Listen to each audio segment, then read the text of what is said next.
Hi everybody, welcome back to my channel. For those of you who don't know me, my name is Nikki, and for those of you who do know who I am, thank you for coming back. Last week I posted a video that was a mini challenge to design your own drama llama. You can see my llama up on my light board now, and I've really been enjoying looking at some of your entries that you guys have been submitting in. Today is the last day for that deadline, so if you do want to join in our drama llama challenge, check out the video below in the comments. Today I have another challenge for you, and this is a big one. So bear with me today while I talk to you a little bit about what we're going to do, and then I will set you your challenge. Today's video is all about storytelling.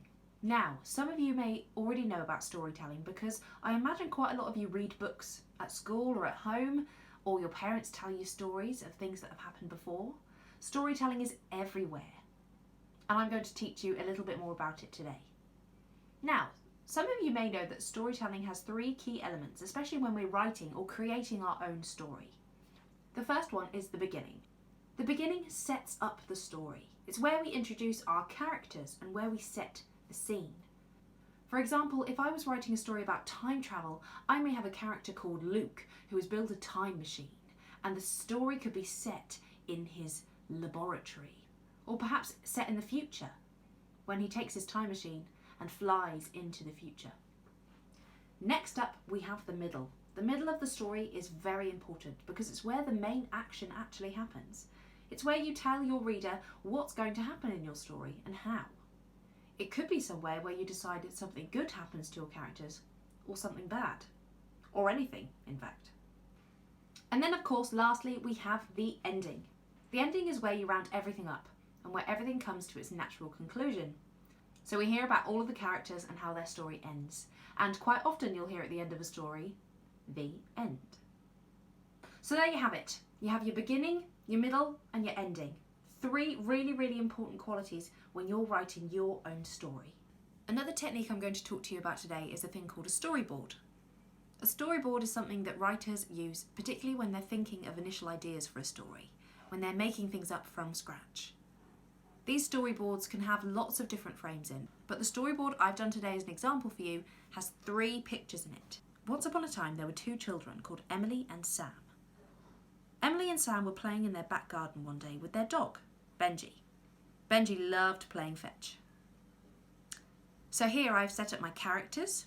I've introduced 3 main characters. We've got Emily, Sam and Benji. And I've also set the story as well. The story is set in their back garden. So that's the beginning taken care of. Bearing in mind this is a very basic example, so you could keep on writing heaps more than that if you wanted to. Here's my picture for the middle.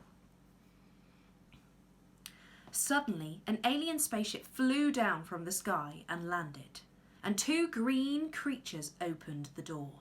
Emily and Sam screamed, but Benji ran up to them to say hello.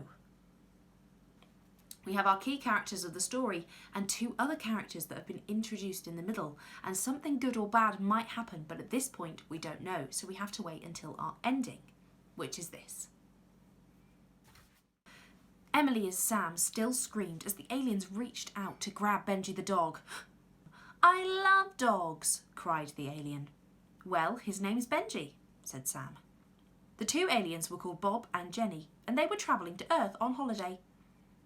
Emily and Sam made them a cup of tea and they spent all day playing fetch with Benji. The end. So, can you see how I drew the pictures first and then I created the story around what my pictures were saying?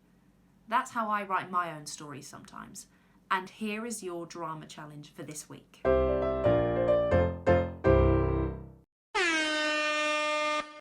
I challenge you to create your own storyboard. This storyboard must have 3 pictures in it, a beginning, a middle, and an end. While you're drawing your storyboard, try and start thinking about what your characters will be called and what's going to happen in your story. In order to submit your challenge to me, all you have to do is send your photos to the email below. With your email, make sure you write a little bit about your story and what happens in it. Some of my favourite stories will be featured here on this channel, and I can't wait to see what you guys come up with. Make sure you also check out this channel in 2 days' time, because I'll also be releasing another mini drama challenge for you, and that's for all ages. In the meantime, stay happy and healthy everyone, and I'll see you soon.